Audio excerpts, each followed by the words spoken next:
Hello and welcome to round number 6 at sunny Laguna Seca of the TFR SuperCup.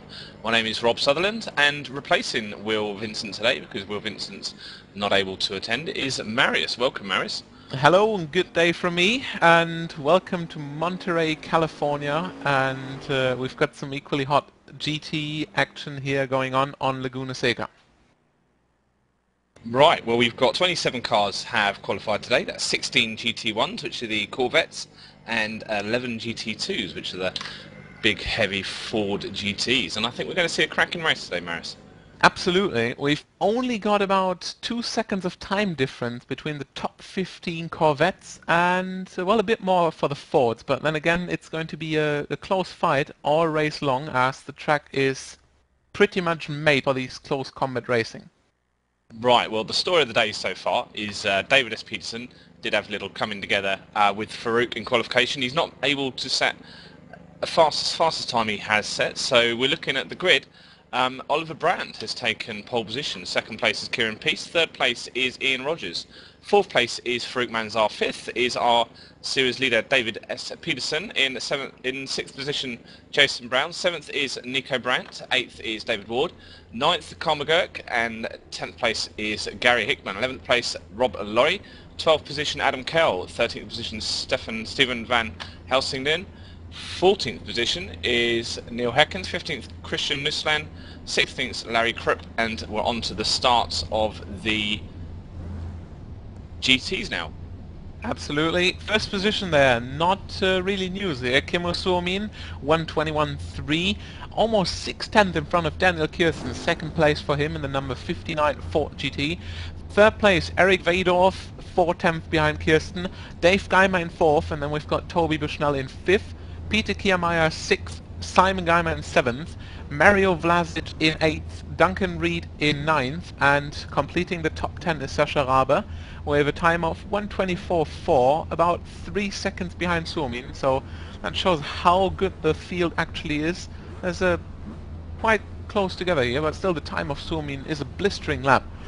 Place 11, Willem Hina, and then we've got two guys with no qualifying time. Michael Orth in the Corvette field, starting from 28th, and Viktor Bubniak in the Ford GT, starting very last on the grid. Right, so we are sat squarely on the grid at the moment, waiting for the last person to join. And that was Oliver Brandt in pole position. So we're going to be underway after the safety car soon, and it's going to be quite a long safety lap, Maris. Yeah, that's correct. It's quite a long circuit, although it is just 3.6 kilometers. Very twisty, up and down sections, high compression areas, and it's really a challenging thing. 1.5 hours to go, and we're going to go to the pace lap here, as the pace car is about to move. Now it does, and it sets Oliver Brand into motion, and we are going in the pace lap. Right, now this circuit is a big old famous circuit, quite a lot of undulation on the start line, and then we go up a massive hill all the way up to one of the famous corners, turn number 8 of the corkscrew, which should provide some fun, and then obviously back down the hill again through Rainy Curve, and turn number 10 straight into the last corner, turn number 11, which I believe is a very, very slow first, second gear corner, and we're going to see a lot of class battles with this when cars come up to lap each other. The difference in times isn't really big. Larry Krupp setting a 1:21.3 is only about 200 quicker than Kimmo Suominen, and these are placed 16 and 17 on the grid, but different cars. And even if we compare Suominen, Kirsten, Weidorf, the top 3 in the Ford GTs, to the reasonably fast Corvettes, that is only 3 or 4 seconds gap there. So it's not going to be much lapping action going on, and especially as both cars have got similar turning speeds, we're going to see a very challenging race, and to find a safe overtaking spot will be a hard challenge. Yeah, especially as we see now coming up the hill. When you're at full chat, those corners, the corners 5 and 6, are quite difficult to get a pass on. They're easy to get a run up to, but we're going to see a lot of two-car actions into corkscrew.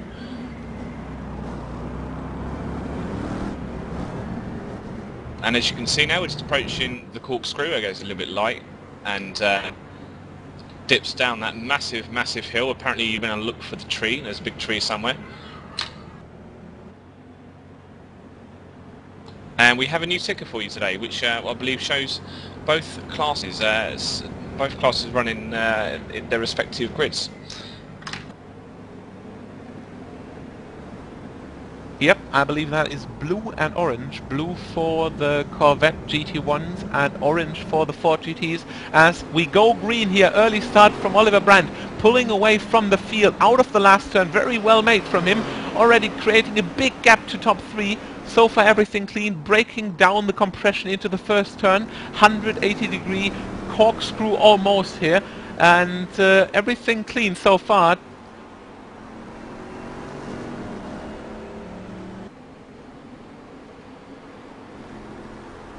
Yep, as we're in turn 4, just going down to Cooper Tyres sign all the way up to turn number 5, which is the start of the big hill.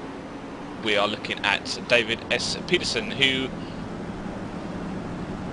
currently is, well, he's still in the position he was when he started the race, and Farouk's above him in 4th. Also, it looks pretty much clean in the Ford GT class. Suominen is not so far in the lead like Oliver Brandt, but still they can't really break much away to the front, as Suominen is right behind Larry Kropp, and we've been talking about the time difference. It really doesn't look like Suominen can breathe free here, as he's only a bit off, about 2 or 3 car lengths behind the Corvette. You can see that he's mainly close in the turns, of course, but on the straights the Corvette doesn't really seem to be pulling away as much as you probably think.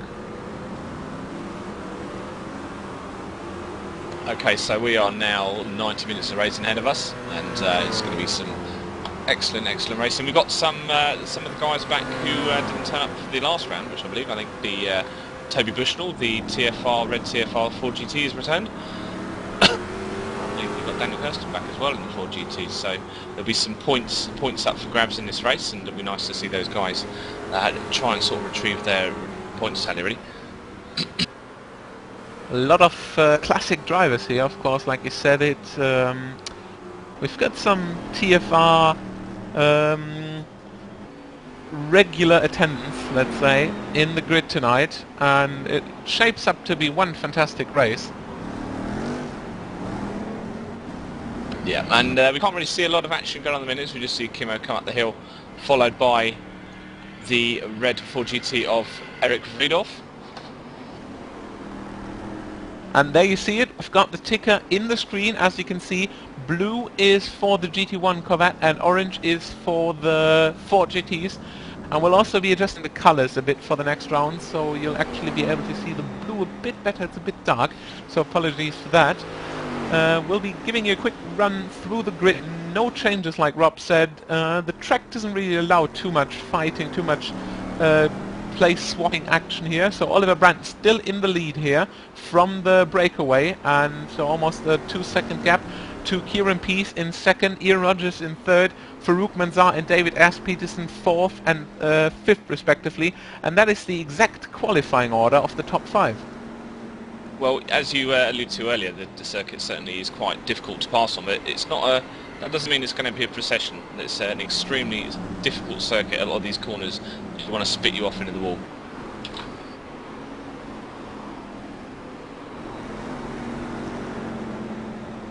Now you can see it on the screen. All the cars are trying to keep a bit of a safe gap to the car next to each other, of course. You can't really predict braking too much, you can't really predict the turning point so much. So you rather want to keep a safe place, as you probably have to lock up your brakes as soon as you miss the braking point a tiny bit, and you don't want to be running in one of your fellow competitors up front, or maybe even get rear-ended if someone has the exact same fault going on behind you.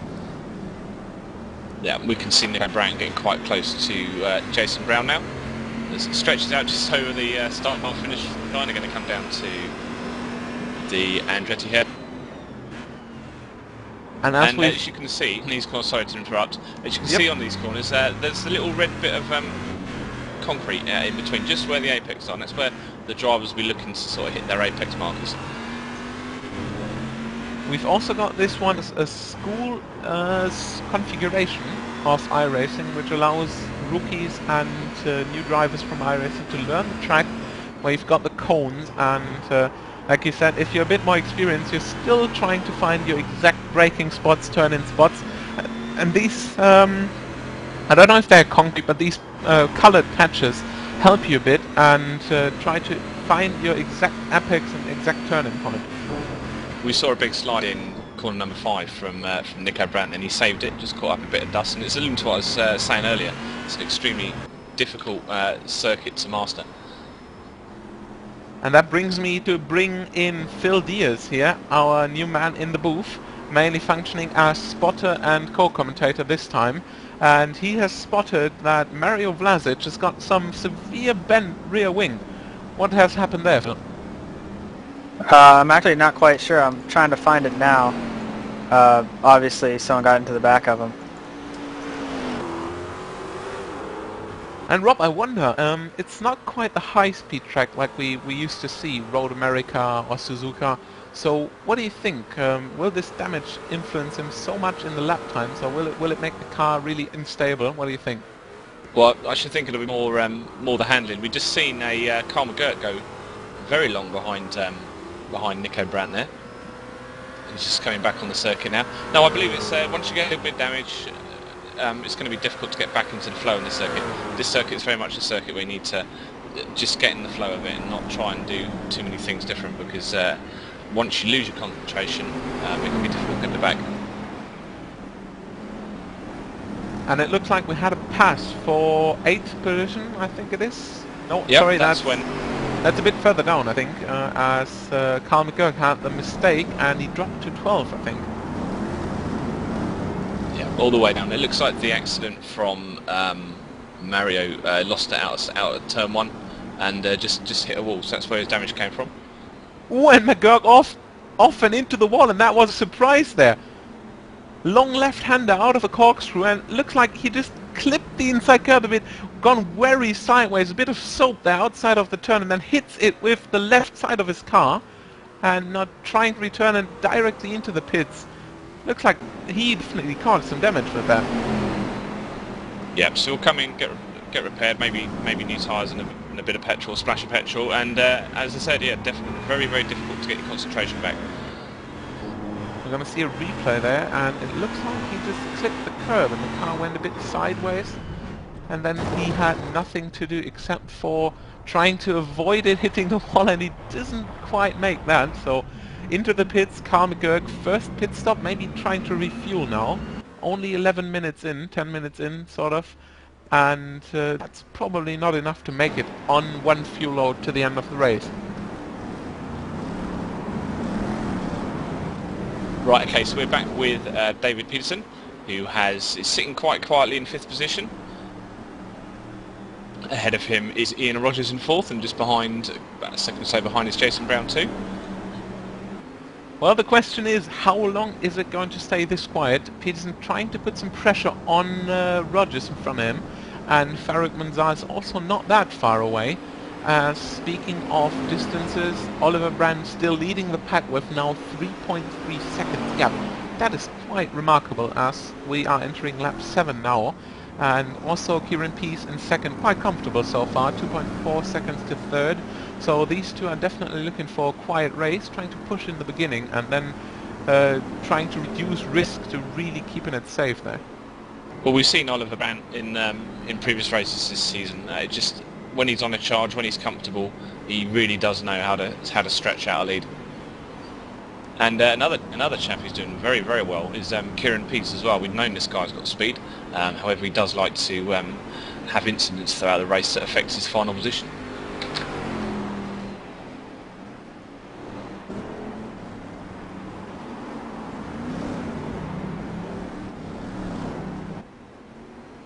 And it's a bit of a relief there, I believe, for Kieran Pease, as you probably be looking in the rearview mirror from time to time, and with a gap of almost 3 seconds now, it doesn't look like the cars are too close, and especially for the braking points, you definitely want a little of a gap, and he's gained that.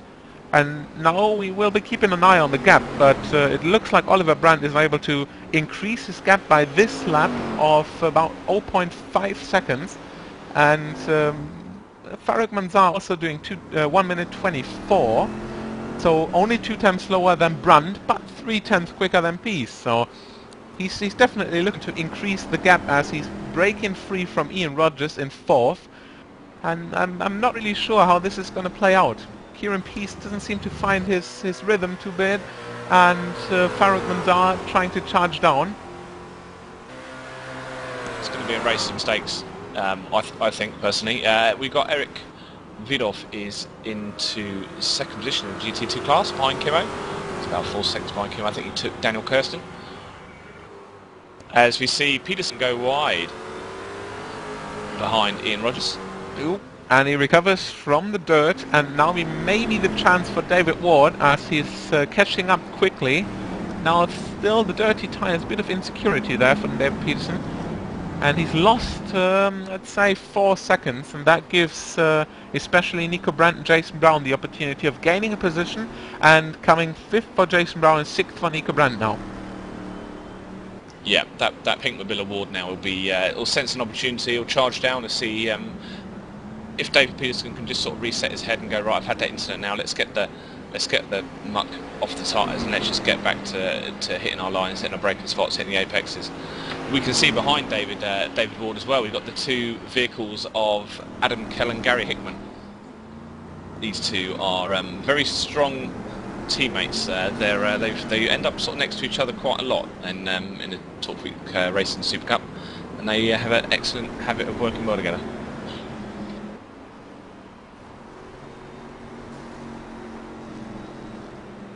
And it looks like, meanwhile, we're talking about the front runners. Stephen Van Helsdingen missed his braking point for the corkscrew, and I'm going to have a little request there for our guys in the background to have a replay of that. Apparently he completely missed the corkscrew there, missing his braking point by quite a bit, and then that is exactly what we've been talking about. He's just trying to recover, but there is simply no room, and he has to make all the way, and he's chopping his car rear high in the air.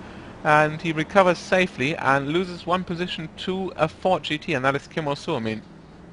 Another GT1 driver who has just lost position is the ultimate commentator's curse, is Gary Hickman between turns 3 and 4. Just ran wide out of the turn 3, slid, hit the wall under the Cooper's tyre bridge, and he's having a lot of handling difficulties. And he's spinning it again, and we'll be catching that. We've got a series of replays going on, of course, and Hickman has spun again exactly at the point where I believe Carl McGurk had his problems, but this time Hickman luckily not hit the wall, so no further damage for him. Now trying to recover over the grass and over the gravel into the pits. And also that is a very early pit stop for him, and maybe also a longer damage repair, as especially the front right of his car looks severely bent. Yeah, unorthodox pit and tube still there. That was more Dukes it has than GT Racing.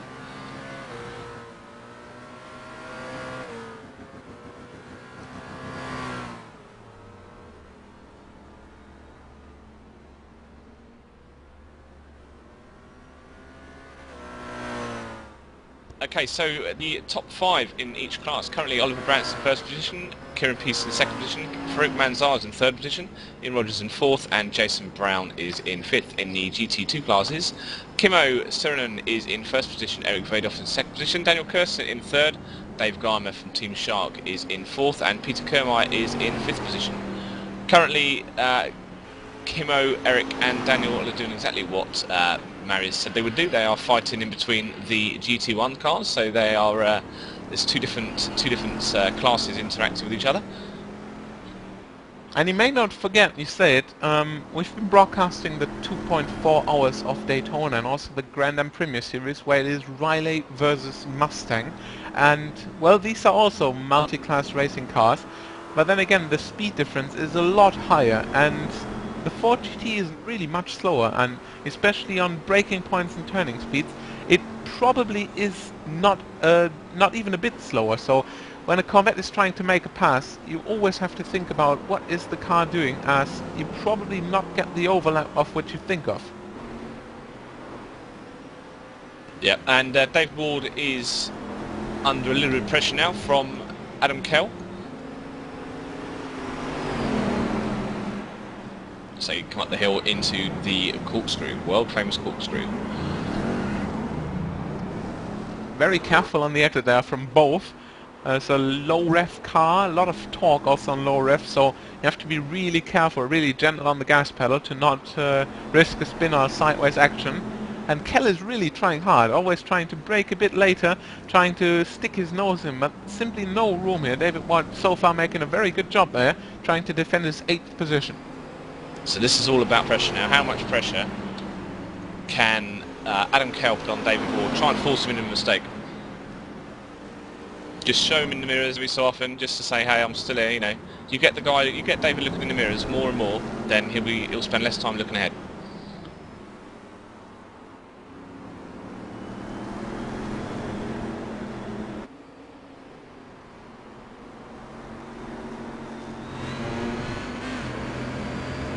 And just doing a little bit of a watch. I think at the moment we have Carl McGurk and Gary Hickman down at the back. I'm just going to try and find out if these guys are still running. Gary Hickman's still in the pits, having a big long old repair. And Carl McGurk in the purple Talk to the Race machine has rejoined the circuit.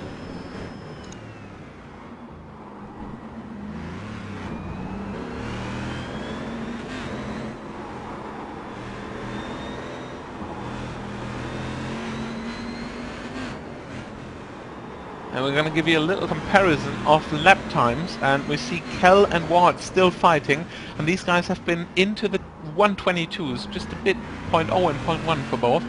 And Oliver Brandt running free with a bit of overtaking and lapping going on is running 120.9. That is 1.1, 1.2 seconds. And I mean, Rob, we see them not even hardly fighting, so they are just running not even next to each other but after each other. So that is costing them even more than 1 second per lap. Yeah, and the trainer in front of them are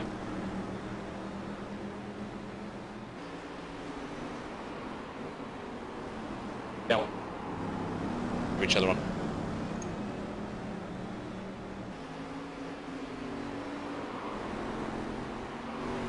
And we've got a 4-way fight shaping up on the screen for you. Ian Rogers at the top of the snake tail, the snake's head rather, sorry, and at the snake's tail David S. Peterson in 7th, and that is the fight for 4th in a long way. So Nico Brandt and Jason Brown in the sandwich so far, and we're maybe looking for them, or one of them, making a mistake, and Ian Rogers goes very wide there, doing up some dust and giving Jason Brown the opportunity of catching up even further.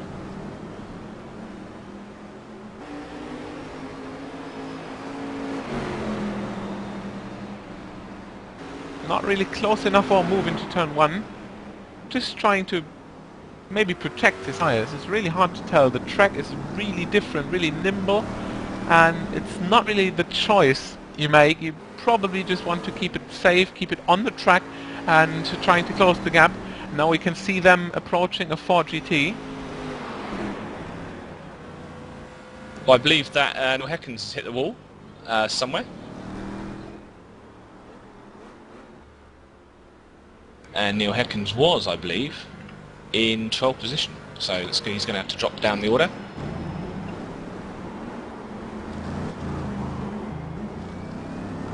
Yeah, and Neil's orange and black machine's in the pits. He will drop all the way down to probably about 22nd position.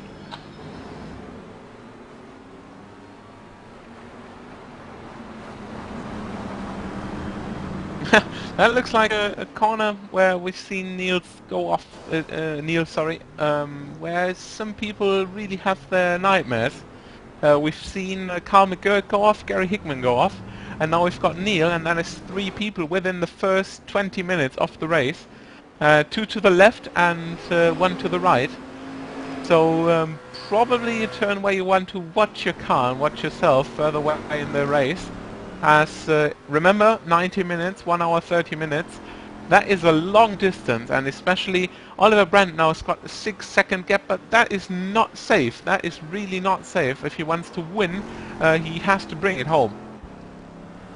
Yeah, that we should in the sweepstake if it was going to go off on the left-hand side, the right-hand side of the track, shouldn't we? Meanwhile, Adam Kell has made the pass of David Ward for 8th position, and that has been the fight we've seen for the last couple of laps. David Ward now about 2 seconds behind, definitely lost the touch, but Adam Kell there very sideways, definitely struggling. Looks like he really wants to break through to the front now. Yeah, and now that Kell's passed Ward, we'll see what pace is like now. He's just going to get the crack on and try and catch up with that pack ahead of him, with the David S. Peterson all the way up to Ian Rogers, which is it looks like there's a good fight developing, especially as they're starting to lap people.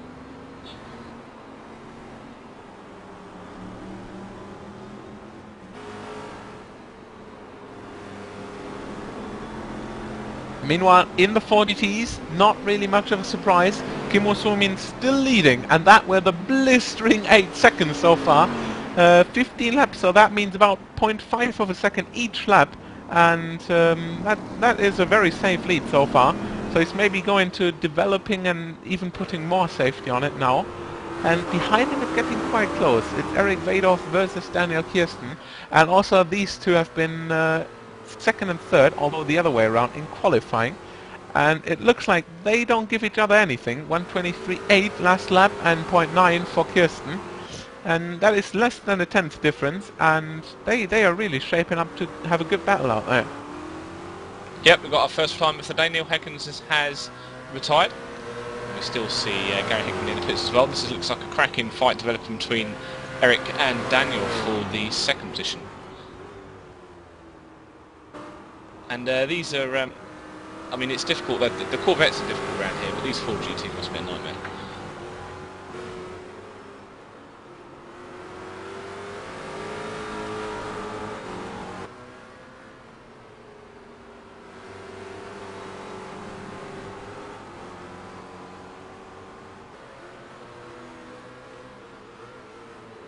Okay, we are 17 laps in now to the 90-minute race. The 90-minute race, sorry. Oliver Brandt is now 6.7 seconds ahead of Kieran Peace in second position.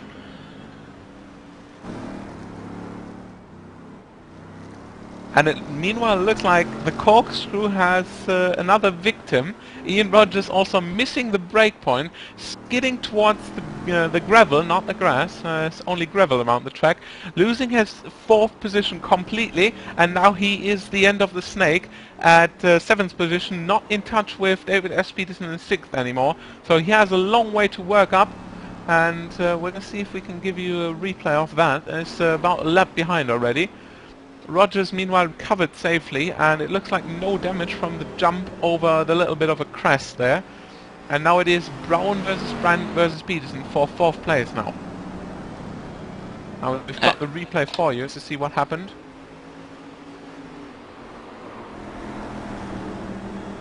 Everything fine so far, but we see Ian Rogers under pressure of 3 cars behind, and it looked like he made the same mistake than I think it was Adam Kell, just missing the brake, and then he's done a good job on safety though. He's not trying to recover back in the field. He couldn't really see what his opponents were doing, so he took the safe route, made it over the gravel, and returned safely in 7th position. And the important thing is he did get back safely. He just run a little bit wide in the first corner of Andretti, hairpin the first corner, so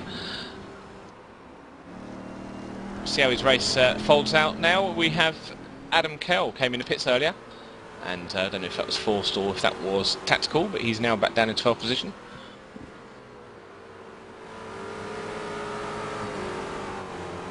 And we're joining the fight between Daniel Kirsten, or rejoining the fight between Daniel Kirsten and Eric Vadorf for second position in GT2s. That's a satisfying corner to come out of that last one, just as you put the boot down, you get a little squirt from the rear of the car as it tries to fight the tarmac group. And we're going to give you a little bit of onboard action in a second from Daniel Kirsten, so you actually see how difficult it is to follow someone. And we've gonna go about an entire lap with you, so listen to the car, and we're gonna leave you quiet for a bit and just let you see where Daniel Kirsten can make up some time.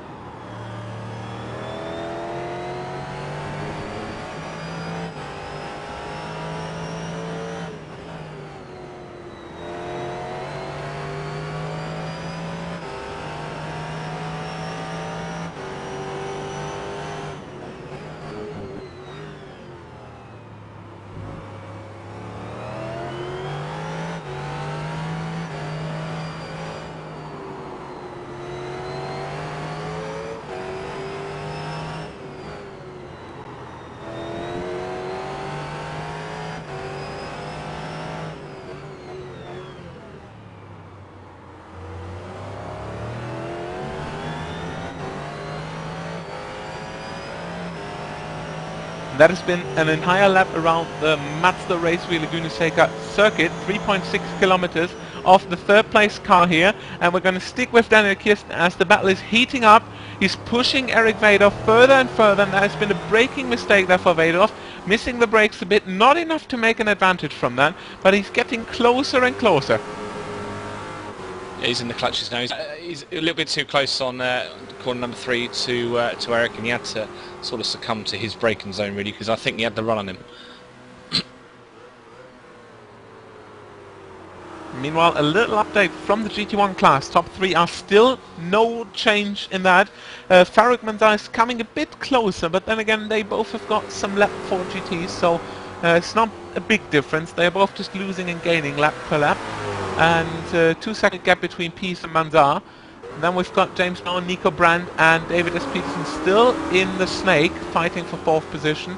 But also there we've got no changes, and Ian Rogers still in 7th, trying to recover the space he has lost by going wide in the corkscrew.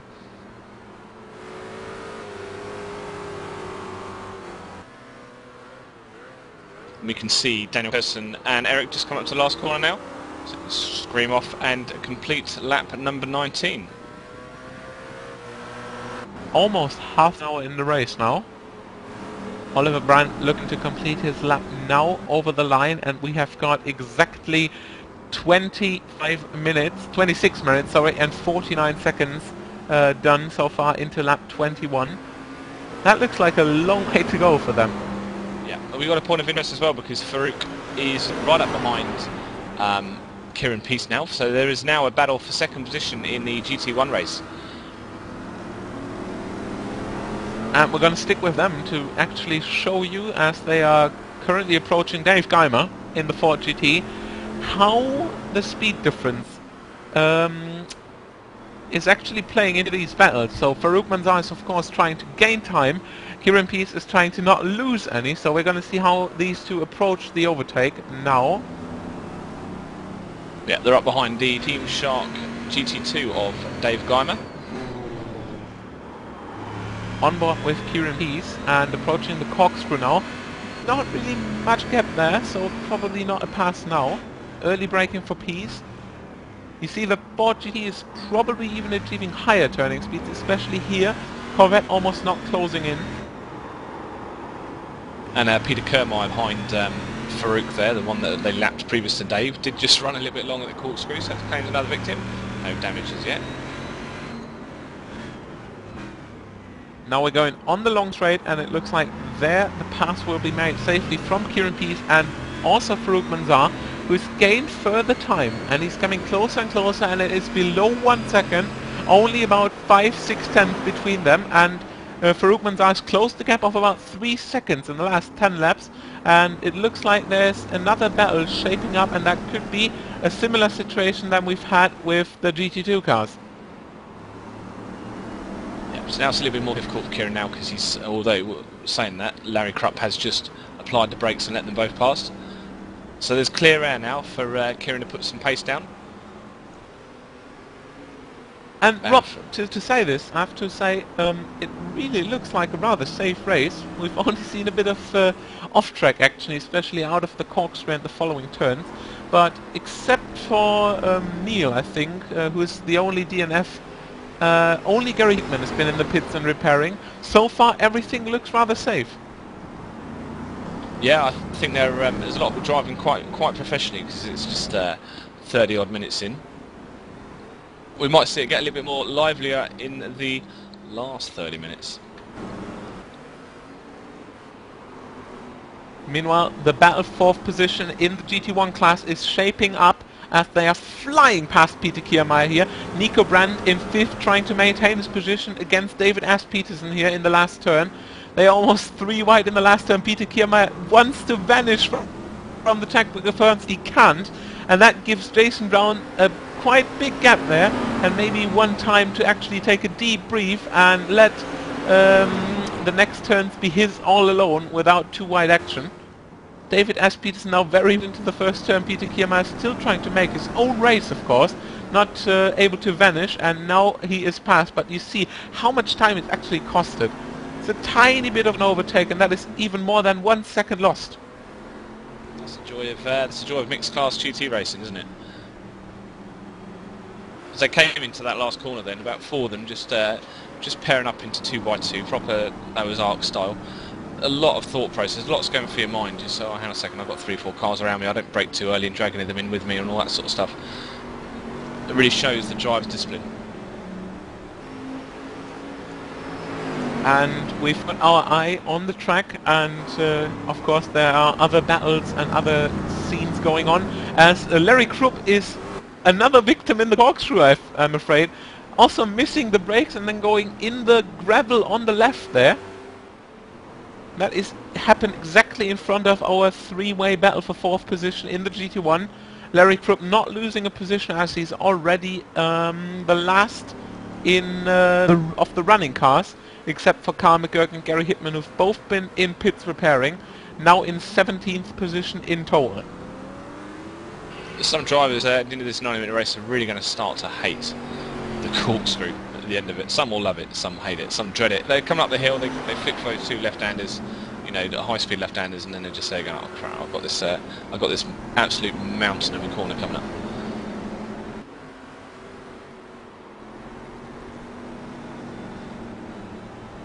As we're going to stick with Nico Brandt and the battle around him a bit further. Phil, one question for you. And you've been having your eye on all the battles and all the scenes going on the track, even the ones you can't see in the stream. How does it look to you? We've got some drivers making a little bit of mistakes, so it's a difficult track, but what would you blame these mistakes on? It seems like these cars are really close together on this track. I mean, 3 seconds can seem like a lot, but when it's multi-class like this, it's just hard to pass the other cars, and mistakes are going to happen because people try to push the issue a little bit too much. Let's go technical a bit, as you've been driving these cars and this track yourself, and it looks like they all struggle a bit under braking, especially the Corvettes. So what do you think? Is this really a braking issue, or where would you put this issue on? Well, they're also going into the corner faster than the 4GT, so technically they're getting on the brakes earlier, and it just kind of just throws you off. It's almost a more mental thing than technical thing, in my opinion, because of that. I'm not quite sure on weight differences to know if the Corvette's heavier or not. We saw a little lap tap between David S. Peterson and Nico Brandt in the last corner of the 24th lap. I think David just lost it under brake and slid into the last corner and just sort of hit Nico from behind. Hopefully there's no damage for the drivers.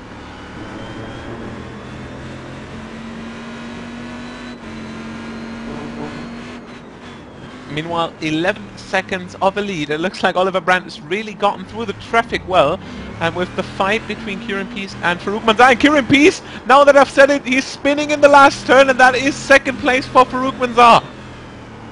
That has been a crucial mistake of Kieran Peace, and just been talking, that is the commentator's curse once again. Low brake bias and he's just losing it under braking a tiny bit too late. And with the NTM, there's absolutely no zone of recovery, and he's directly spinning and losing his second position to Farouk. Lucky not to be hit by Farouk then. That corner's drawing quite a lot of action in the last sort of few laps. But yeah, very, very lucky not to be hit by Farouk. He's done a good job there. Also, it's very important on these tracks, especially to have a good eye for the things going on around you. So instead of directly returning, as we'll see the replay right now, he just waited for Farouk to pass him, and as we've seen that, safely recovers when Farouk has been passed. So definitely a good recovery. Yeah, there's quite a strict steward and race controller sort of way that the Talk Freak Racing League is the SuperCup set up. So this is why you won't see sort of any desperate measures and big old accidents, because they do get penalised quite a lot at the end of the race. And we'll see the second and third position in the Ford and the second and third in the Corvette. Now together on the track we've got Daniel Kirsten and Eric Vadorf still in second and third position in the Ford GTs, as we'll see that they are now being passed by Farouk Manzar, who's the new second place car overall and of course in the Corvette class. And that has been the first lap or lapping move of them here, and that is lap 27-26 relatively. So it's about half an hour in. So adding that up, probably 2, maybe even 3 overtakes or lapped car moments. So it's not that much traffic, but still with 27-28 cars still on the track, it's a handful to really cope with it and not have any incidents caused by it. Absolutely, yeah, it's a very very good point, well made.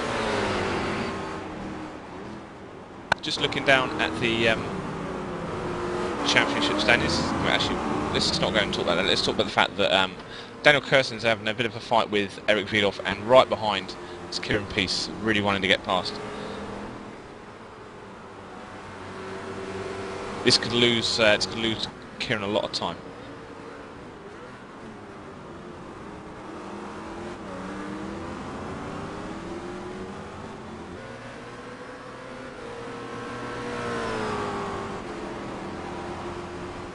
Well, you say it, losing time, gaining time, it's all a relative game. We've got so much laps and so much different overtaking places on the track that you can't really say now you've lost time and now you've gained time.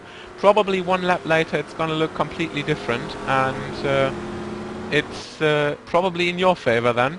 Although this time Kieran definitely took the worst outcome from that. He's almost lost an entire second on Farouk, and speaking of psychological things, he's almost lost him out of sight, so probably now is the right point for him to really put the pedal to the metal and make up some time. Yeah, and he just came out of corner number 4. He's just got his metal down now, and he's looking ahead of him instantly. There's another Ford GT, Sasha Rabe, who just kindly has pulled over. And Sasha's obviously got to think, hang on a second, these guys behind me fighting for position, and they're also nappy, so busy couple of corners for these guys. Of course, we have to say most of these guys do the entire series, especially as we've been talking about the leaders of both classes. They all know each other and they are familiar with each other on the track, so they probably want to put the extra safety bit in to really make sure that there's no contact. Not just because of their own race, but also for the sake of securing the other race, or the other people's race, and having it really safe. Sorry to interrupt as well, we did see Nico and David just have a little bit of contact on the corkscrew. David went quite hard into Nico, turn him round, and they both saved it, but I think there's some damage on the cars now. I think that's the second time we've seen David just lose it under braking and just tap Nico.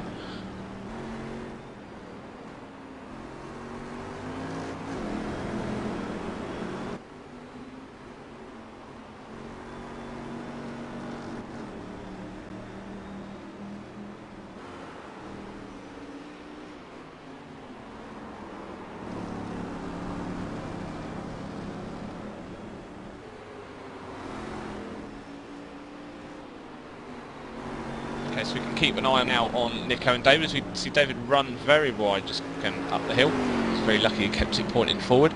And it's the return of the corkscrew now for these guys, so they're a little bit further apart from each other. Doesn't appear to be any handling difficulties between these two drivers either after their impacts. Down the hill they come into the 10th corner. Nico just lights up the rear tyres, gets the little bit of a slide on. Also, we've got Nico and his fellow competitors coming past some Ford GTs now, past William Pina and past Sasha Rabe now into turn 1. And then the next cars which they will have to lap is, of course, once again Daniel Kirsten and Eric Vadoff, still fighting for second position since more or less the beginning of the race, and that is 30 laps so far, and they've not had any incidents so far, so that is the good example of fair racing and how it's actually going on in the series. Well, I don't think any of them actually put one of the cars inside each other either, so they're pushing, but they might try and if they decide to pit, use the pits to their advantage. So just see them being caught by Jason Brown as well. And this is how it goes. You say it. Kirsten not trying to be too eager on overtaking, not trying to put a dive bomb on, not trying to put his nose in where there's no room, but still also Eric Vadoff not making any mistake here. And without a mistake, probably on this track, especially in the Ford GTs, you'll have no chance of overtaking. Well, if they finish as they are, Daniel's 6th in the GT2 Championship and Eric Vadoff is 4th currently, so they'll get some valuable points.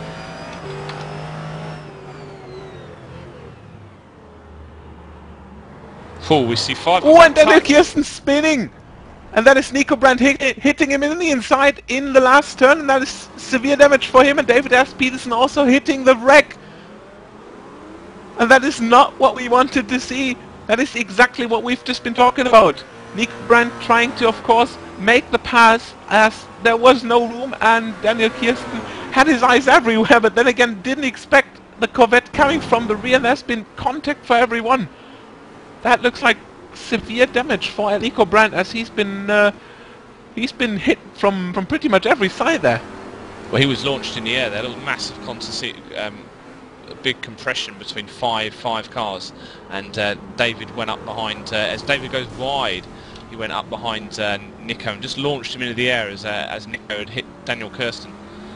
So that's the joys of racing, isn't it? Within in one corner, 4 or 5 people can be sort of jostled around, and that's a big change for the race. And that is especially joy of and this more track. More contact at the corkscrew. Duncan Reed. An absolute traffic jam going on. Duncan Reed is a very slow car there. It looks like he's either got engine trouble or fuel trouble, and it's just absolute traffic jam. Well, Nico pretty much pushed him down the hill then, didn't he? So I think Duncan just went, okay, I don't actually want to be here right now. Both drivers in that impact have elected not to come in the pits. They're out, obviously happy with the way their cars are handling, or they just don't want to get too far away from each other. And you see how it can be. We've got more than 30 minutes absolutely safe with a bit of off-track action going on, and from one minute to another we've got severe incidents going on. We've got the second-placed car in the Ford GT cars, Daniel Kirsten, losing his second place. Sorry, no, actually he was still in third, but then he's at least lost the chance of fighting for second, and he's now about 7-8 seconds behind in second place. And damage for Nico Brandt, David S. Peterson, and that is place 5 and 6 in the Corvettes. And all of that within one turn here. Last turn definitely a close turn, not really the point for overtaking, but no one of these guys could really expect that, and there's simply not been any room. Nico wouldn't want to lose position, as he has done to David, by that as well, so he'll be fuming under that. He'll be wanting to get that position back. And while we're talking, we've got a very similar incident between leader of the entire pack and the GT1 field, Oliver Brandt, and Ford GT Mario Vlasic, as Oliver Brandt is trying to overtake him down the inside and just missed his braking point, hitting Vlasic. And we're going to see if we can give you a replay of that. That looked very similar. And now this time it has been the mistake of Oliver Brandt, just missing his braking point a bit. So it's an uncharacteristic error from Oliver. He's been absolutely on fire all weekend, and Mario Vazic's 4GT is looking like it's been in the walls a little bit. That rear wing is absolutely bent to hell. And that brings me to another question for Phil. We've already been talking about the brake balance as we see the replay right now, but it really looks like braking is not everyone's deal here. Just the braking bias making such a big difference, and still so much errors under braking. Sorry, I have to interrupt you, as Adam Kell is also putting it very sideways and absolutely spinning into the last turn, hitting Peter Kiermaier, and that is a very similar incident once again. Yeah, it just looks like they're going in a bit too hard, and it's not that they're locking up the rears or low or rear brake bias. It's just, I don't know, they seem to be charging into the corners a bit too hard, trying to pass the 4GTs, and not just waiting for the exit of the corner to just get that long straightaway to pass them. The NTM has made the Corvette a lot more unforgiving than it has been before. You can still use the throttle braking, I think, but maybe you can explain us what exactly has been the difference to the OTM, as especially under braking. It looks very squarely. Well, I haven't driven the Corvette that much, but the amount of time I have, as Toby and Oliver actually got together just now on the corkscrew, but sorry. That's another hot spot. But yeah, I haven't driven it that much, but it seems when I have, I've had problems myself under braking, because I remember the throttle braking before, but now it's just not like that, and it seems like the car's just twitchy or sensitive under braking. And your statement has just been proven by Oliver Brandt and Toby in the corkscrew. Toby thought he was past, but then again he was just skidding around, having a bit of soapy entry from Oliver Brandt there, and Toby turned in a bit prematurely and hit him on the rear. Not much damage and probably no suspension damage, but definitely that's a scary moment. Right, okay, so it's sort of gone a little bit mental in the last few laps. That is certainly the corkscrew and the last corner, very, very, very slow corners, the slowest corners in the circuit, and there's some people really not giving each other room for them. So we'll see how this sort of pans out now. And Rob, to actually cope all this within the last 5 minutes, how much incidents have we got? I've lost track, I'm honest. Well, literally, I think we've probably had about 3 or 4 a lap, haven't we? And all in 2 places. We've also got some further changes up in the GT1 class. Ian Rogers made the pass, and remember that Ian was one of the first here to lose several positions. He missed the braking spot for the corkscrew and lost 4th position at that point, and now made it past Nico Brandt for 6th, and it really looks like the damage from Nico is influencing his laps a bit. Yeah, it's never nice to driving a car with a bent front end, is it? Or a bent back end for Nico, because obviously he hit someone and someone hit him. And we've got the first regular pit stop, I believe. It's David S. Peterson pitting in lap 35 at the end of lap 35, and that is 47.5 minutes into the race of the entire 90 minutes, and that will be his first and only pit stop, I believe, as he'll be completely refueling the car and looking to get a safe exit. And Phil also maybe the expert on strategy here. What do you think? Early pit stop may be good here, because it really looks like the traffic situation is making a change.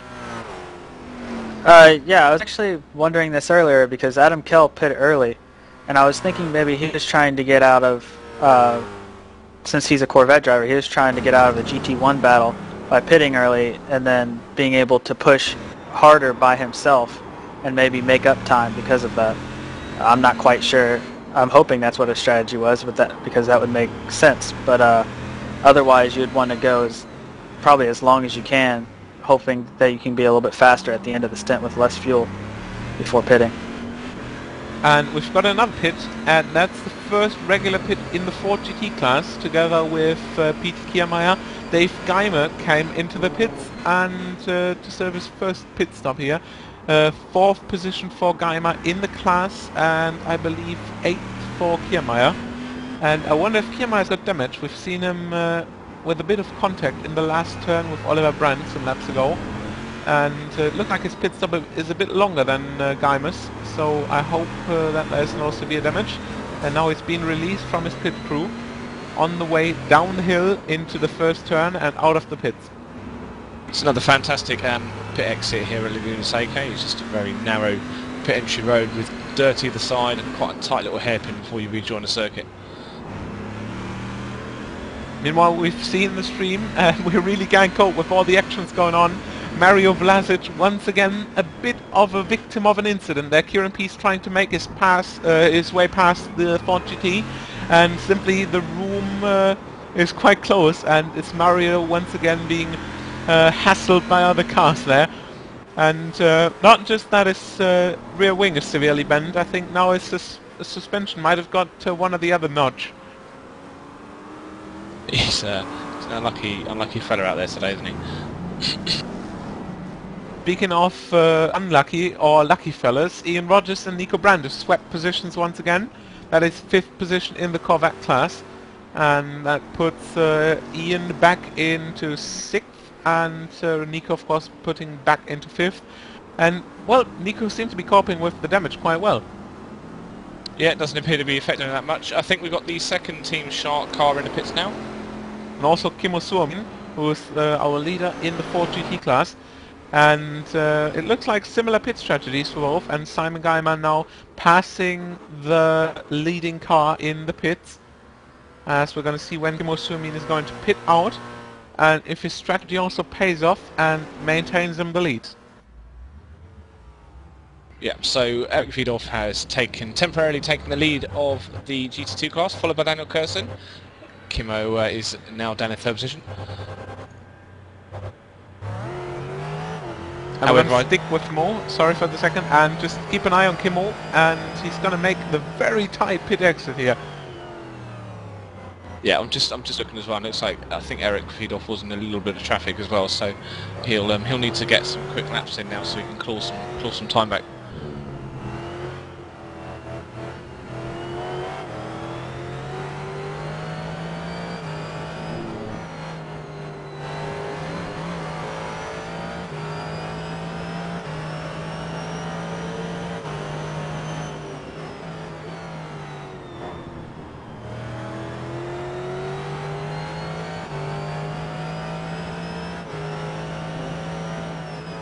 So the 51 car of Kimmo has rejoined in 15th position, followed by David S. Peterson as they come up the hill towards Corkscrew, and Oliver Brandt is also amongst that group as well. So that would mean that Oliver Brandt is quite close to lapping David. David obviously down in 8th position. Obviously at the moment, because there's quite a lot of pit stopping going on, we really don't know the complete order that well. But we do know that Neil Heckens is the only retiree of this 27 car field.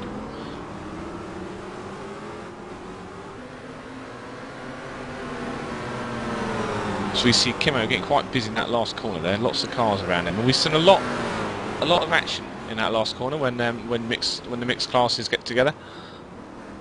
And the braking zones seem to be so close together.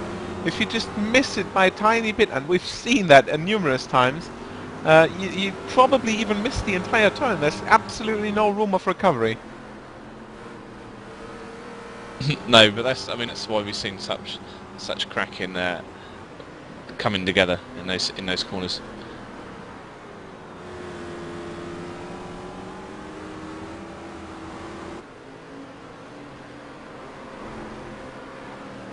Okay, so Kimmo is climbing the hill on his 38th lap. I was just about to mention Toby Bushnell and Mario Vlasic also in the pits, and also for their first pit stop, of course. It looks like we're probably entering the pit stop phase for all of the cars now, as especially for the Fords we're right in the middle of the pit stop phase, and for the Corvettes we're probably hitting full tank distance right soon. So it's going to be pit stop time for most of the Corvettes, if not all of them. currently have two 4G in the pits, I notice. Yeah, Toby and Mario, that you talked about earlier, they came out side by side for a while.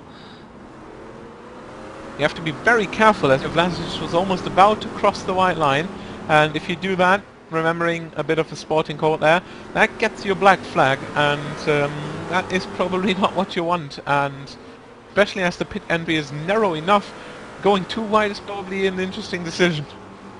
Yeah, a scary driver as well when he just comes around the second Andretti hairpin section, just about to put his foot down and two cars exit the pits on the driver line. It's just like, oh crikey, got to get past that safely.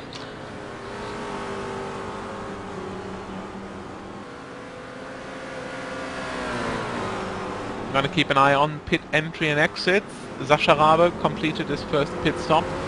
23rd position for him at the moment, about I think it is 10th in the class, no 9th, as Larry Krupp is in between, exiting the pits as well, and keeping an eye on the entry. Eric Vadoff in the pits. Meanwhile, that is another lead change in the Ford GT class.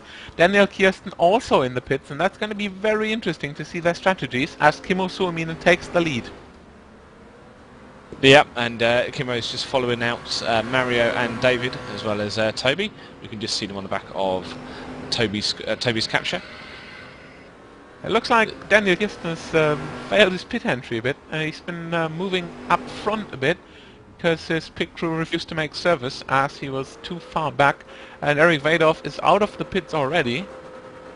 Looks like he probably even increased the gap.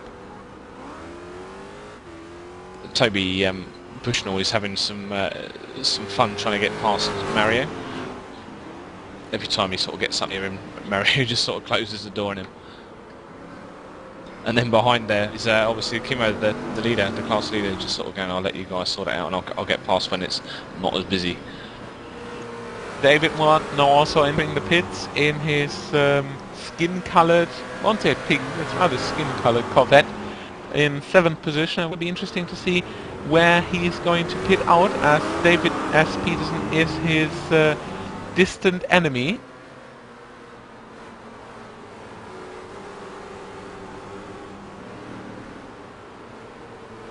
Okay, so the pink 69 car. You say pink flesh colour? No, I'm not that pink, to be honest with you. It's a pig-coloured, pig skin-coloured. It's really hard to make up. He should probably just choose another colour. That would be easier to commentate on. Yep, absolutely. I mean, it certainly stands out, but I don't think it stands out for the right reasons. And it looks like for him, the decision to make a late pit stop hasn't been the right one. He's probably lost more than he had before. The gap, 9th position for him now.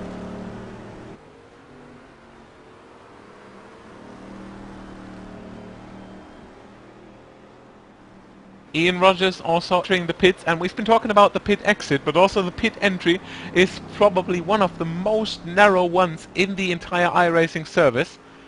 You have to be completely down to first gear, almost stationary, and then making a 90-degree bend to the left, very narrow, and that's probably the point where you least want to miss the brakes. No, you don't want to mess up the pit entry. We've seen some difficult pit combinations in the TFR SuperCup this year. We've just seen Toby get passed by Kimmo, and then Farouk just thought that he might have a bit of a chance in getting past as well.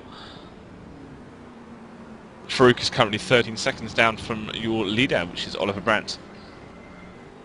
And Farouk is in the pits. Absolutely, same thought there. Farouk in the pits.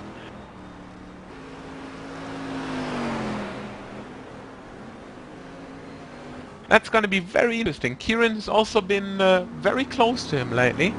About a second gap before, and Kieran stays out, and we're going to see how long it is. He's going one more lap, he's going to pit this lap, and we're going to stick, or go to Kieran Peace rather than stick with him the entire lap, just to see if he's going to pit, and that's going to be very interesting, as he's got 2 cars to lap this lap, and I wonder if that's been a good decision. No, I don't think that's been a very good decision, because unless Toby lets him pass without hassle, I mean, he's already slowed him down through turn 3 now, and he's just come up in turn 4. So yeah, he's going to post probably a very slow lap this year in comparison. This lap in comparison, he did a 120.6 in his last lap.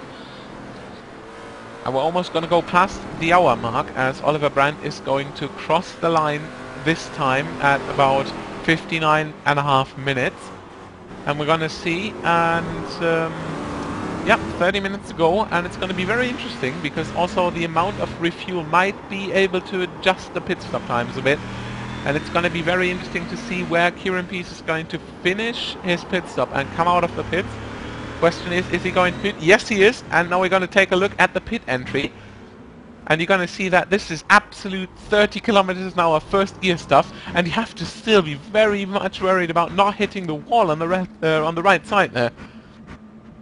Yeah, we've seen Nico in 5th position, Nico Brandt, come into pits as well, and he's obviously had quite a lot of damage from his shenanigans out on track. So that must have taken quite a lot of time for Nico to be serviced.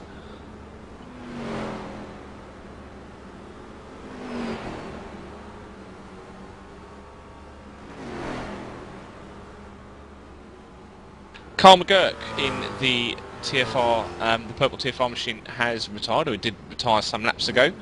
So we have a second retirement to add alongside Neil Heckens. That's going to hurt Carl's championship surge, because currently he is obviously a member of Talk Fit Racing alongside David S. Peterson. They are out ahead of everyone else, so Team Pseudo Racing of Gary Hickman and Adam Kell in the championship. 104 points for Talk Fit Racing and 85 points for Team Pseudo Racing. And exiting the pits at the moment is Kieran Pease, who's lost a severe bit. That is, I'm talking about 10 seconds there, as it looks like a very safe distance for Farouk Manzar there. Still about 30 seconds behind the leader, but that looks like a distance he can really go and take the second place on.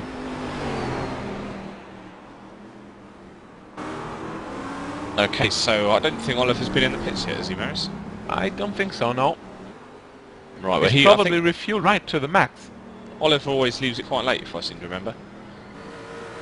His times have been quite good, but although his tyres probably will be degrading quite much.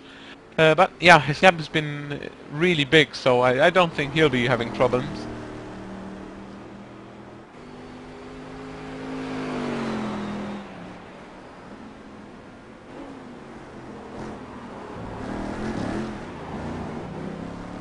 So we have Kieran Pease up behind Jason Brown, or rather Kieran's ahead of Jason Brown now.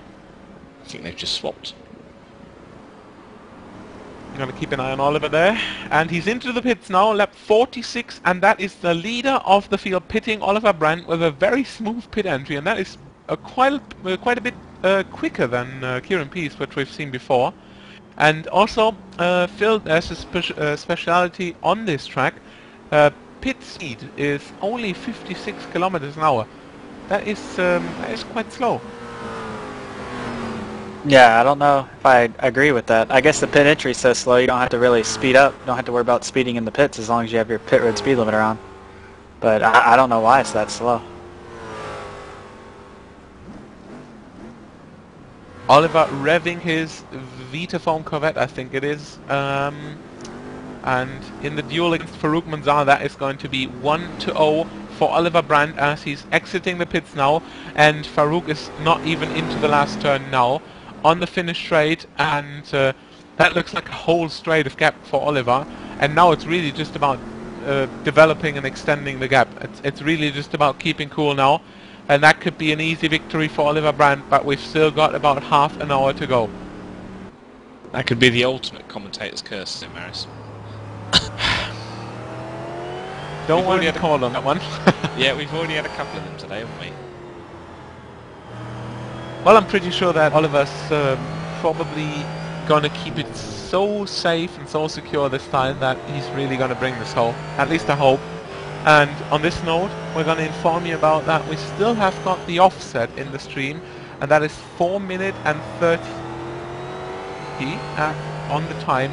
So as you see now, it's around 22 minutes plus 4 minutes and 30, and that means we've got a bit less than 30 minutes to go. And well, it's not quite decided in the GT2 category yet, but GT1 looks pretty much safe for now.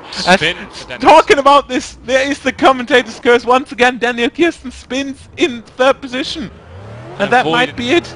Avoiding action taken by Kieran Pearson in the corkscrew. So Kieran didn't collect him. That was lucky. That was incredibly lucky, and that could have also changed the outcome of the GT1 situation.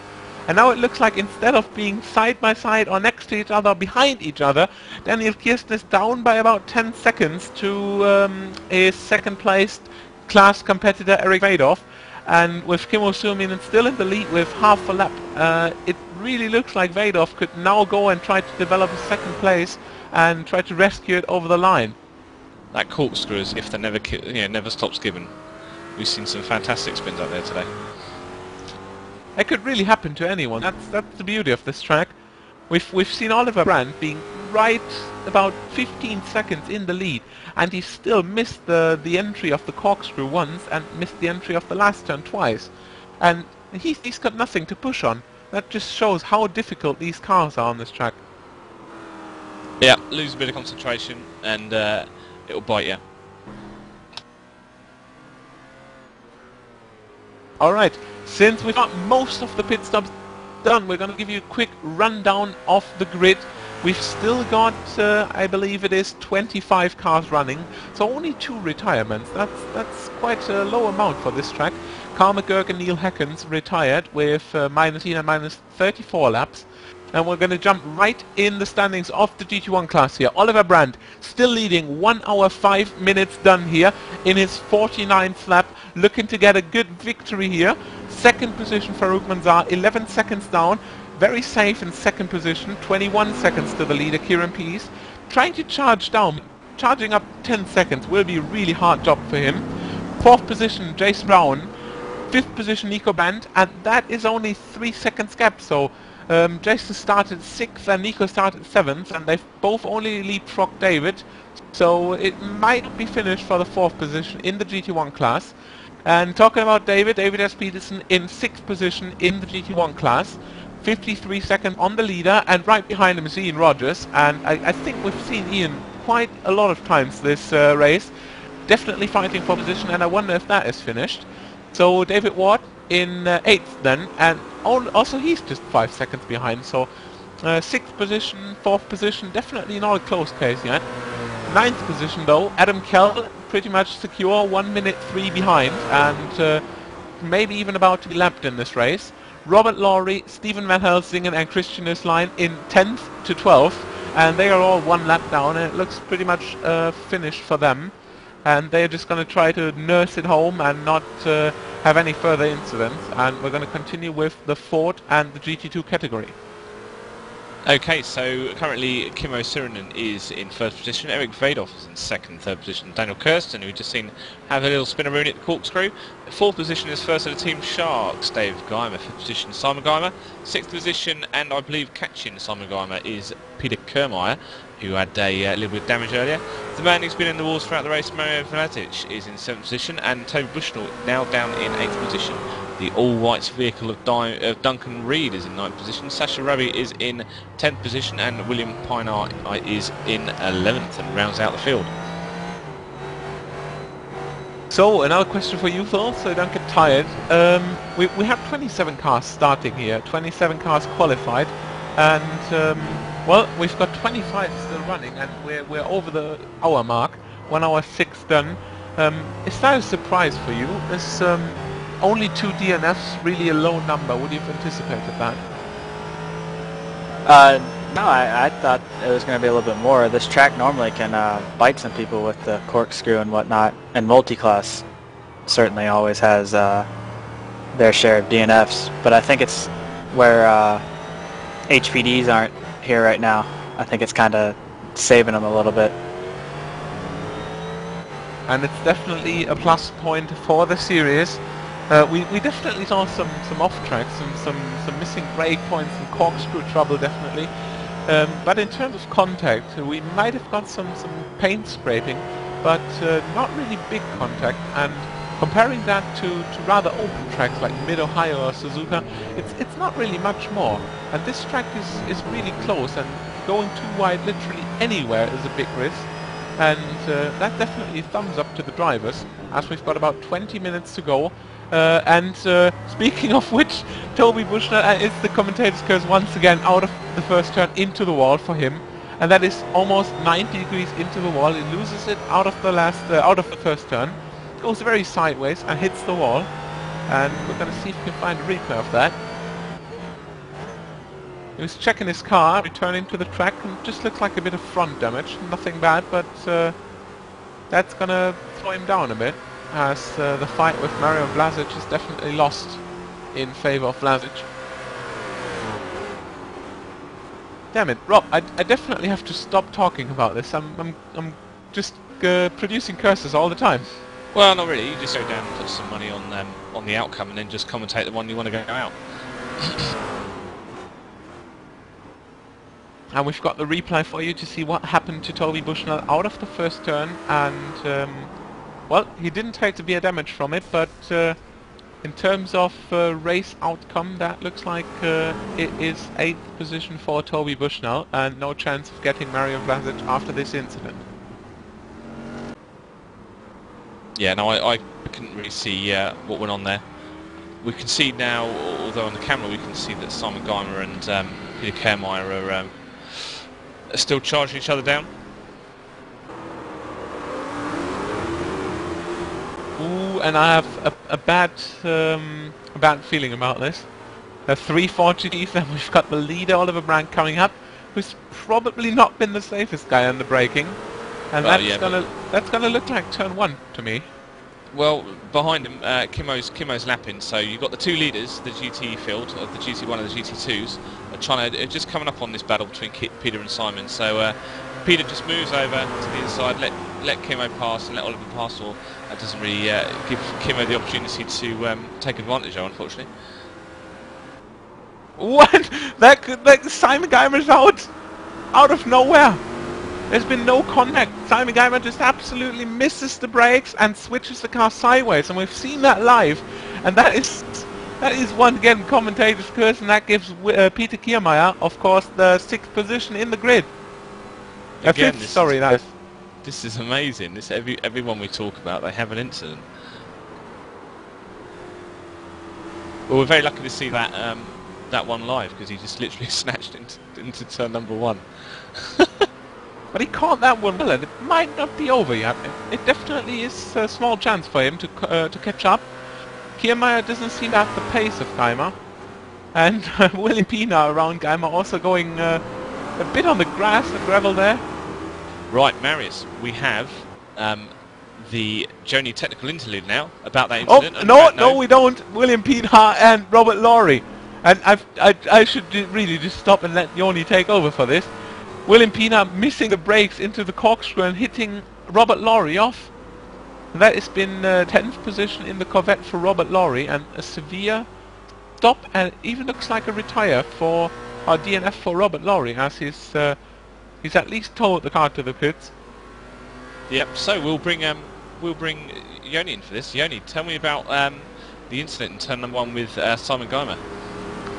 Yeah, it's the turn 1 is an interesting turn with these cars, both GT and the Corvettes. I've raced both cars, I would say, pretty competitively around this track, and as we see the Robert Lawrie incident at the corkscrew, by the way, in the replay.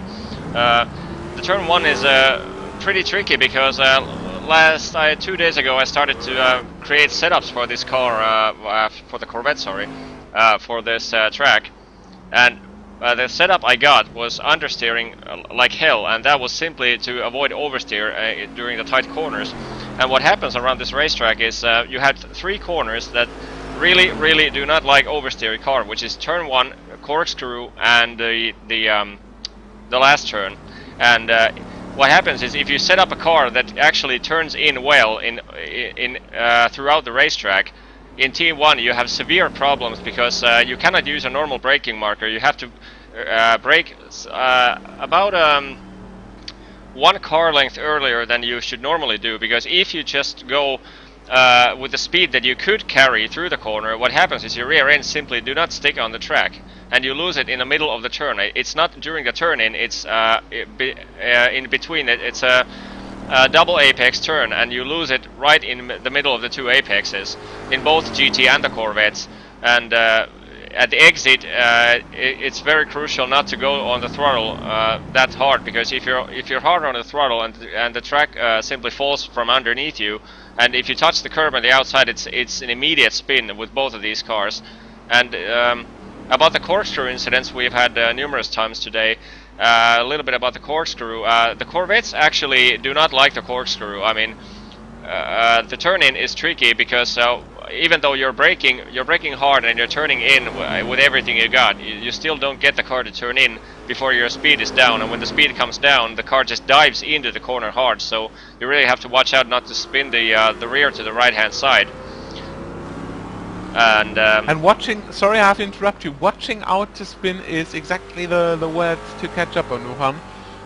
Gary Hickman also having a bit of contact there, as Larry Krupp is completely missed him, dead angle it looks like, and he's sending Hickman into the wall out of the first turn, and very wide to recovery, and it also looks like Daniel Kirsten has lost it in the final turn. And we're gonna go and roll that up. I'm sorry for interrupting you, Oni, but looks like we've got trouble on all ends on the track. Yeah, it didn't go away for that long, did it?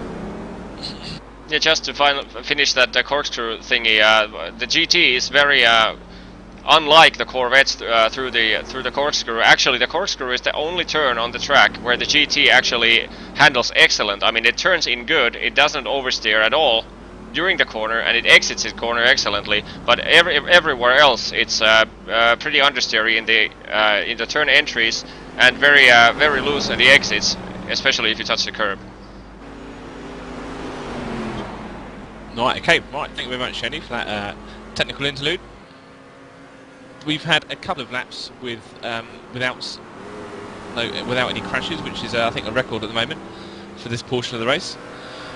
We have about 30 minutes left, 40 minutes left of the race until the flag is displayed.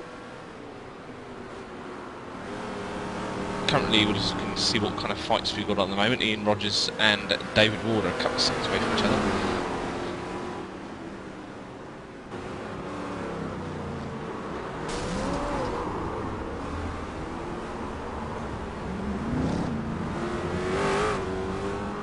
Just trying to catch up what happened to Mr. Hickman. Of course, Mr. Hickman and he was 7 laps down now for what is his earlier incident in the race. He was in the pits a long time.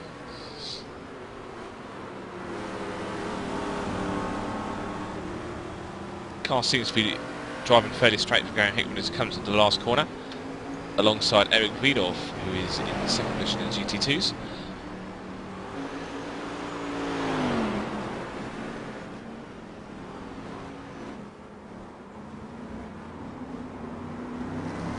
And the replay of Hickman definitely shows that there's been Larry Krupp, who's been surprised by having another Corvette beside him, and not really realizing what was going on and sending Gary Hickman off and into the wall.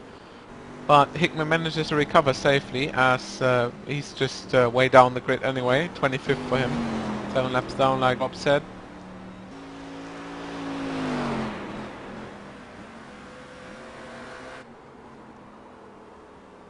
Okay, so we're back live now with the leader of the race, Oliver Brand, who seems to have come through the last hour and a bit quite unscathed, despite having a couple of incidents. He's still pulling laps. His last lap was a 1:20.951, so still doing some good pedalling.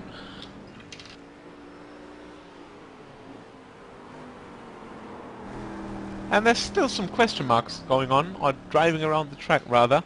Nico Brand versus Jason Brown for 4th position. David S. Peterson versus Ian Rogers versus David Ward for 6th, although it's rather about 7th between Rogers and Ward, but Ward just had a little off track in the first turn, and that lost him 2 seconds maybe. So it's going to be a long way to fight back. And we've got 10 minutes to go as we cross the line now. Still just ignore our counter a bit. We're still on to fixing that issue, but it looks like iRacing doesn't allow us to really output the correct data. We've got an offset of 4 minutes and 28 exactly. So just add that to the time, and we'll definitely keep you updated when we're going into the last lap. Contact with David Ward just coming around the second corner, and looks like he came together door to door with a Ford GT. And ooh, again, now he's closing the door to Adam Kell. that is that's rude, but they are fighting for position. And instead of David versus Ian for 7th, we've now got Adam versus David for 8th. Oh, and David goes, oh, what was that? Sasha Rabe, really the innocent party and all that. Big contact to the corkscrew. Adam Kell and David Ward. That has been a very cocky, very eager move by Adam Kell, completely missing his braking point, and absolutely slammed into David Ward there. Well, I think we certainly saw some proper little emotional driving there. That was lining itself up the last sort of lap or so, wasn't it? They were starting to take sort of bites at each other. It looks like Adam waits for David there, and yeah, but David needs to pit. Wonder if that is really due to damage, or if he's realised he hasn't got enough fuel. But David went into the pits, and that really doesn't look like a planned pit stop. It really looks like his front's damaged. Wouldn't be too surprised from that incident. Right, and in the last 10 minutes of the race now, so that may have thrown away the chance of a good finish for Mr. Ward.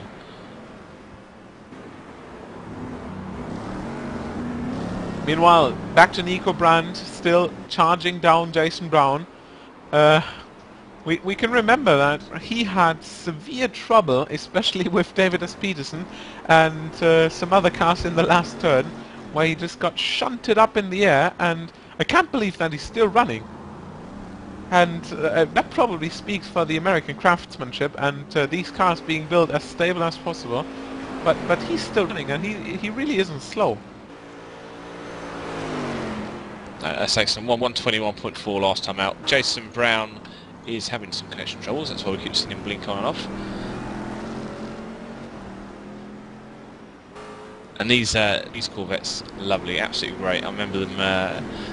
The ALMS season just about to start. We've got Sebring just around the corner in real life as well, so we'll be able to see these fantastic cars motoring around another proper endurance events.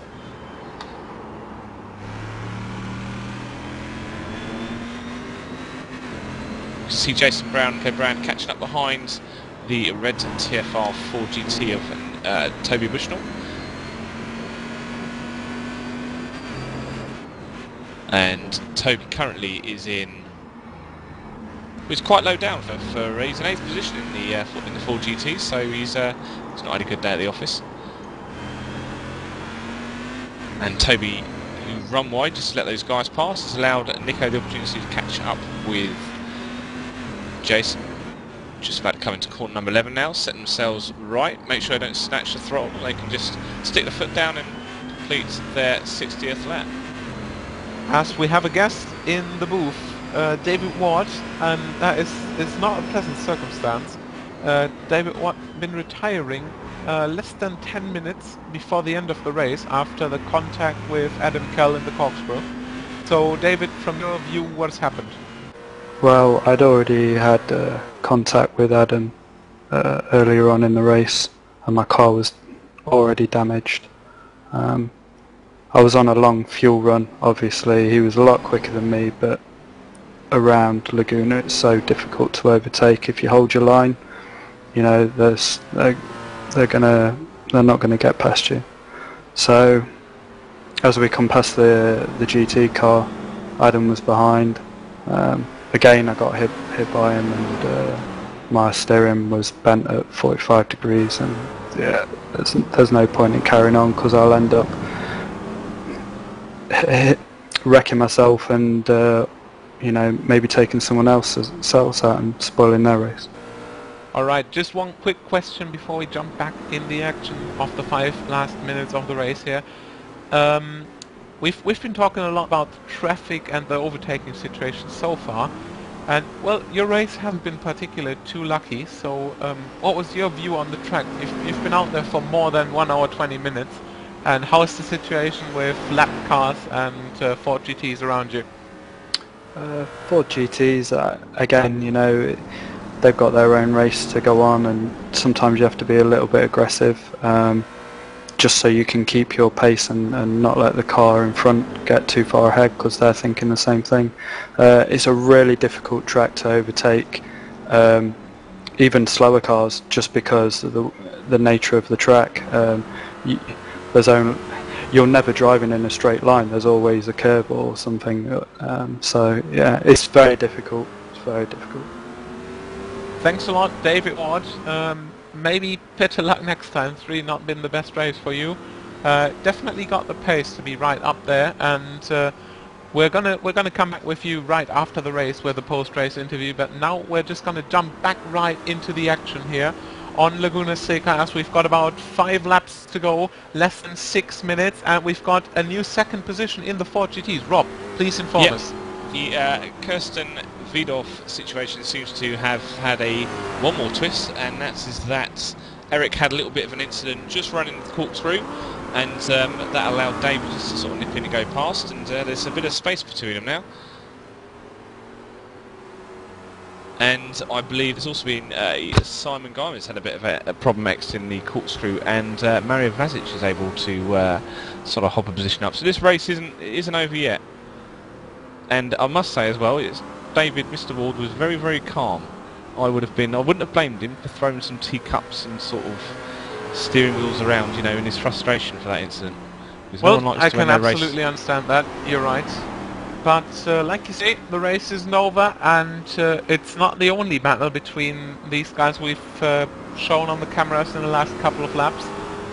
Nico Brand versus Jason Brown is still in the hot phase. Now Jason Brown got lucky with overtaking a bit and created a 2-second gap, but still this isn't over. And also I think Eric Vadorf won't be satisfied with the 3rd position in the GT class. And we're going to be switching between the classes rapidly as soon as we can, and just to see how this is playing out. We've really got the top 3 not decided yet. Speaking of the Ford GTs, of course. I'm sorry. Well, the last lap for Nico is 129.499 and a 121.743 for Jason Brown. Jason Brown just coming up with Peter Kermeyer now.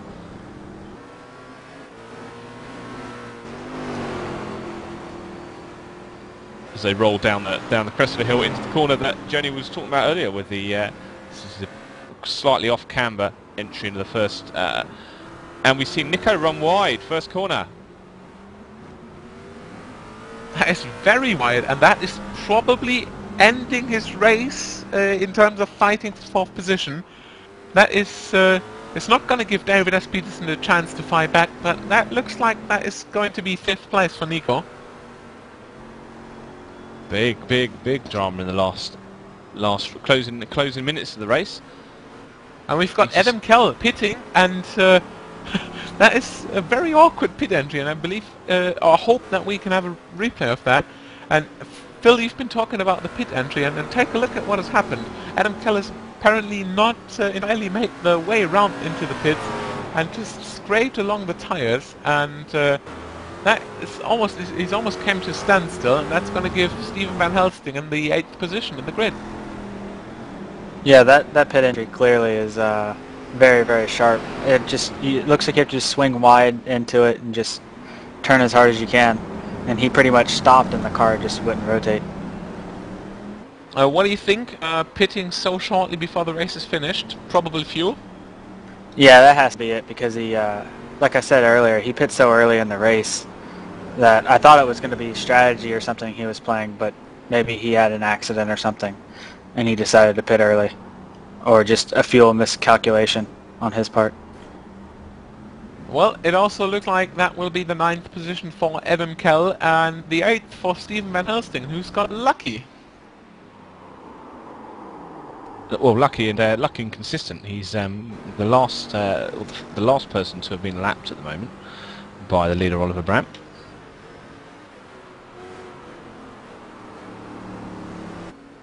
And it looks like Adam Kell has spun and been hit as well, so we're just going to try and find out what's going on with Jason Brown. And he's been hit with, or contact with Jason Brown, and I hope that's no damage for Jason.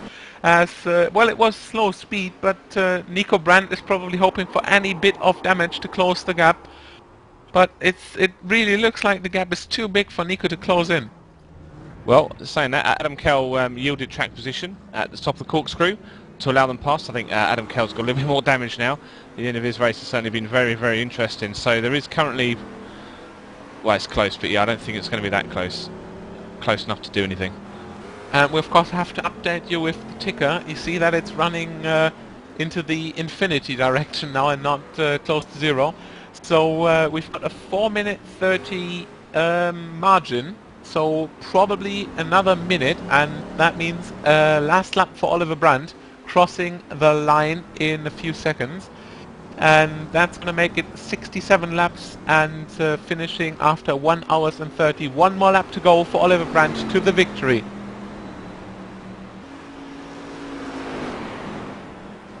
Well, this could be an excellent result for Oliver. Currently sat in 3rd position in the GT1 Championship. He's not had a he's had a couple of did not finishes, so this will be quite good for him. This will be his 3rd victory, and he's also had 1 second place as well. So very consistent from Oliver.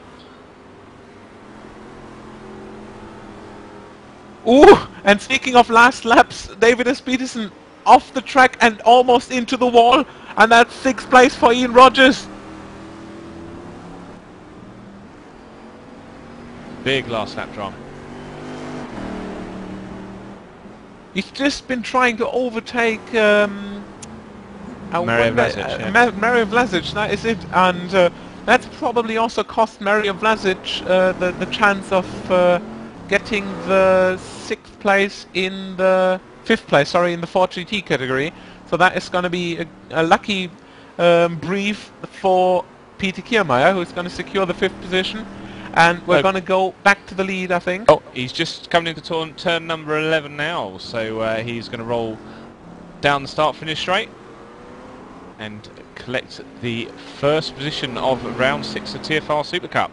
And that is a start-finish victory with the pole, and that has been an absolutely miraculous race for Oliver Brandt. And he takes the victory after 67 laps, and we've got Farouk Manzar across the line. Great race together with him and Kieran Peace in 3rd. There's been some great action of these guys. And we're going to go to Kimmo Suomin quickly. I think he's really the one to really hold his thumbs up, and that has been an absolute blast from him. Kimmo Suominen took the pole already with about 7/10 gap to Daniel Kirsten, and now out of the last turn, Kimmo Suominen will take the victory in the 4GT class. Very, very, very good and consistent race. No mistakes from the Finn, and that is the victory after 66 laps. 1 lap last, 1 hour 30 done. Victory for Suominen. And a great race from Kimmo. He's still shown that he's the class of the field. Just seen Nico Brandt come over the line as well now. He's now finished his race. And there's going to be a few drivers that are glad they finished this race. They would have found this an absolute nightmare. And we have a lot to talk about in the post-race interviews. I'm especially waiting for David Peterson joining and talking about losing the 6th position in the last lap, and that's not going to be something he probably wants to talk about. But, well, we still have to talk about it, and that brings us to the final result of the 1.5 hour race on Mazda Raceway Laguna Seca. Right, okay, so classified results. In 1st place was Oliver Brandt, 2nd place Farouk Manzar, 3rd place was Kieran Peace. This is the GT1s. In 4th position Jason Brown, 5th position Nico Brandt, 6th position is the green TFR of Ian Rogers. The blue TFR machine of David S. Peterson was in 7th place, 8th position was Stephen Val Helsingden, in 9th position Adam Kell, 10th was Christian Nuslan, in 11th position Robert Lorry, 12th Larry Krupp, 13th position was Gary Hickman, 14th was David Ward, who was the last retiree of GT1s. 15th was Carl McGurk, also retired.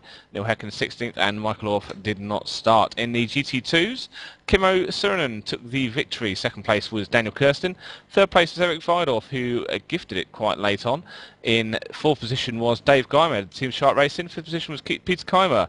In 6th position with a late charge was Mario Vlasic. In 7th position was the other Shark Racing car of Simon Guyman. Its position was the red TFR machine of David Bushnell. The white Ford GT of Duncan Reed finished in 9th position. 10th position was Sasha Raab. 11th position was William Piner, and rounding up was Victor Bubnek, who did not start.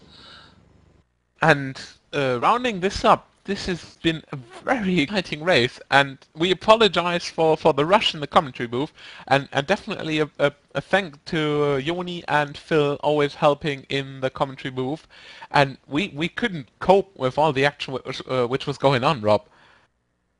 No, it was almost quite comical. Just those two corners, the corkscrew and corner number 11, they caught up so much. They caught up so much.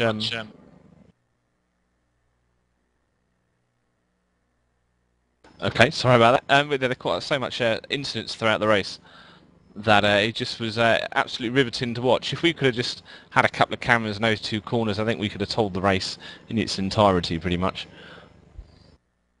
Right, we're just sorting out some we're just sorting out some post-race interviews, and yeah, that's my cue, and we're going to start with David S. Peterson. David, probably not the best outcome of this race. You've lost the 6th position, and we've seen you shortly after overtaking Mario Vlasic in the Ford GT. You've completely gone off in the kink before the corkscrew. Tell us what's happened. At the end of the race there, yeah, I think I was trying to get around Peter Karameyer, and he was, I guess we made it too wide into T6, and T6 doesn't happen too wide, so I went off and lost another position at the end. Apart from that, really good race. We've only seen one thing, which probably our viewers also remember. Probably you, if you remember it, into the last turn, and with Nico Brandt around, and we've seen Nico high up in the air. And what was going on there? I'm not exactly sure what happened with that. I think we were getting around some GT2 cars, and I think he ran into them, and consequently I ran into him, and I ended up ahead going down the straight, but I don't actually know what happened behind me. Well, that looked like a bit of trouble going on for all of you there. Last question for you. We've already been talking about this with David. The track doesn't really allow much overtaking and not really much too wide space. We've seen a lot of overtaking going on, also interclass, but also with the lap cars, of course. How did you feel comparing this to, for example, say, Suzuka? This isn't such an open track. How did the overtakes go? It all went pretty badly, and I think I screwed up this race, messing up the qualifying just to begin with, so I started back, and then the cars ahead of me, I was faster than they were, but just could not get around, and then I screwed myself up trying hard, and you know, that's just, the whole race just went badly for me. Well, 7th place for David S. Peterson. Thanks for the moment, David. Definitely, I wouldn't say it went too badly. Still a good result, 7th place here. And we're going to go on with Rob and Oliver Brandt, the winner of the Laguna Seca round. Well, congratulations, Oliver. How did you find the race? Difficult to keep the concentration up for the entire race. I kind of got into a little happy place in my own mind, where all the GT cars jumped out the way when I came to lap them, and it wasn't encouraging for for keeping my mind occupied. So later on, I got some of the faster GT2 cars, and they of course were in their own race and didn't get out the way, and I was still sleeping. So had a few accidents with Mario and Toby, I think. And tell us about that accident with Mario. Was this the one up in the corkscrew, is it? Or was this the one in the last corner? That was the one at the last corner. I didn't really mean to go for that overtake, to be honest. I just got too late on the brakes, and I sort of went the inside, not to rear end the guy, and didn't get the car stopped in time. Was there any damage on the front of your car? It didn't look like it. You're still selling pretty fast times. No, I didn't have any damage at all. Nothing happened to my car. Lucky. And we're on to Sebring night next as well. Are you looking forward to that race? Isn't it Daytona first? I'm sure.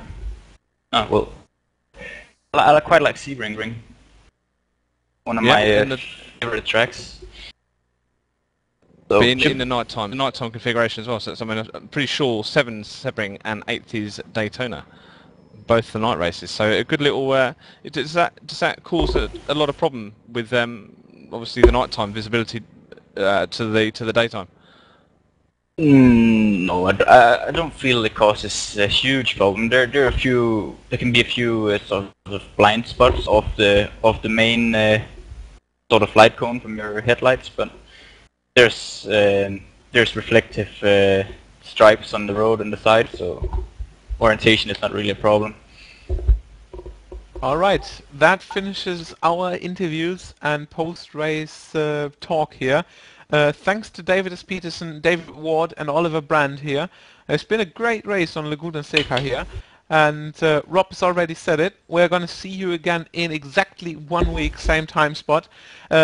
8 p.m. 30 GMT here, TFR SuperCup round 7 of 12 on the Sebring International Raceway. Same distance, same cars, and hopefully the same amount of close racing. And we're going to go with a short break now and return 20 minutes past midnight, I think. No, sorry, that is 20 minutes past 11 in UTC with the CESCS, Ford Mustang and Mazda MX-5. Same distance than the TFR SuperCup, 90 minutes. Track is Homestead Me Road B, so a roval track, and it looks like we've got some roval tracks coming up in the future. So you best be tuning in almost exactly 1 hour when we'll be back with the CESCS. And just one further thing, the next official broadcast from the iRacing side will be next Sunday, I believe, as we'll be having the World Tour on Sebring and the Grand Am Premier Series. So we've got a packed weekend next week, so stick around and just try to take a look, as we'll probably deliver all kinds of action within the next weeks. See you around, and that has been it from the booth. And yeah, see you next week.